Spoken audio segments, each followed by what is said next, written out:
اور آخر میں ایک جملہ کہتے تھے، سیدہ مجھے پتہ چل گیا ہے پہلے پیغمبر کا مجھ سے جدا ہونا، پیغمبر مجھ سے جدا ہونا کبھی پسند نہیں کرتے تھے، سیدہ پہلے پیغمبر کا مجھ سے جدا ہونا، اب آپ کا مجھ سے جدا ہونا اس بات کی دلیل ہے کہ کبھی دو رفیق دنیا میں اکٹھے نہیں رہ سکتے۔ اگر اکٹھے رہ سکتے نہ پیغمبر مجھ سے جدا ہوتے نہ آپ کبھی جدا ہوتی۔ پیغمبر کے چچا عباس آئے دلاسا دے کر علی ابن ابی طالب کو سیدہ کی قبر سے اٹھایا۔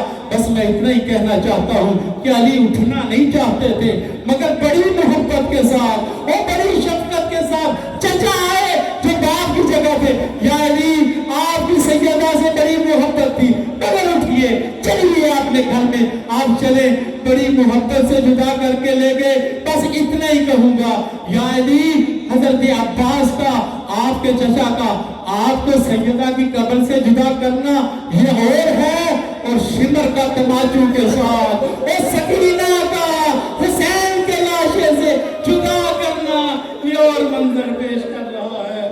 سیالم الذین ظلموا اليوم منقلبین القلبون انا للہ و انا الیہ راجعون رضن بقضائہ